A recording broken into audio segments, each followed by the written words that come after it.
is to make the hard decisions quickly and just pull the Band-Aid off and get on with it, because you don't do yourself, your company, or your employees any favors if you're not going to be there when the crisis is over.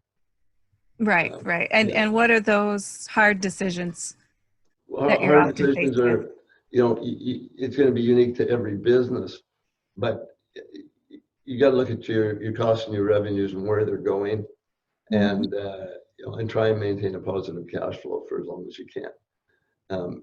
You run out of money, it's going to be all over. So, but what I did right off the bat, and I had to look at all my costs and say, what's going to be, and what do I have to maintain over this crisis? And I see it lasting 4 months for me. Yeah, And then, so cut everything that isn't essential, right? Just mhm, you have to, and then start looking towards how can you maintain your revenue or grow it at all. But right, first things first, quit spending your money, if you're going to run out. That's number one. right. Well, and you have to have a business for your employees to come back to.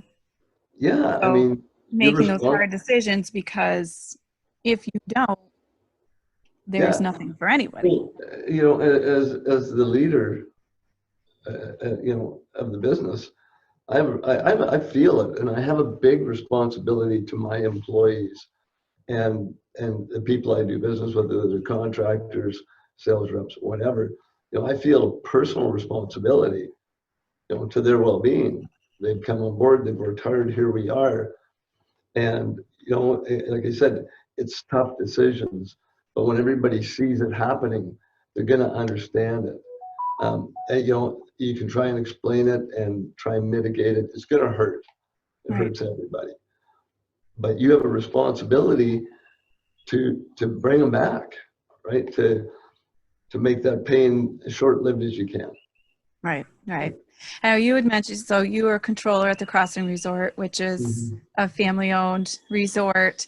We were talking earlier about having already gone through the economic crisis in Mhm. the early 2000s, and different hard things that have come along through your long career, and what the lessons that you learned through that with the different businesses that you have. Well, like I said, the number one lesson is to make decisions quickly, uh, to make sure financially that you can and try and survive. And then, it comes down to what I always say, and that's be relentless, right? Don't give up hope. Um, Dig in, do the work. It will pass. It might be 4 months, it might be 12 years, but it'll pass and it will get better. But just get up every day on time, make your bed, go to work, and do your best. Try not to stress about it. Um, I've gotten a little older and now I can manage that better. When I was younger, it was hard on me because you took it personal and you worked feverishly, and I don't think that, and it did a lot of damage to my health, I think. But overall, it's just do your best, right? Your shareholders in particular invested in you because they believed in what you're capable of.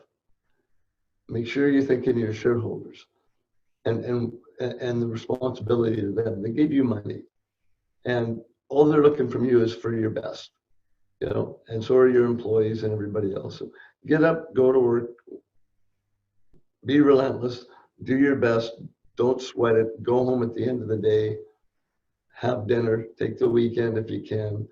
Um, you got to keep yourself sane through all this too, but just do your best, work hard.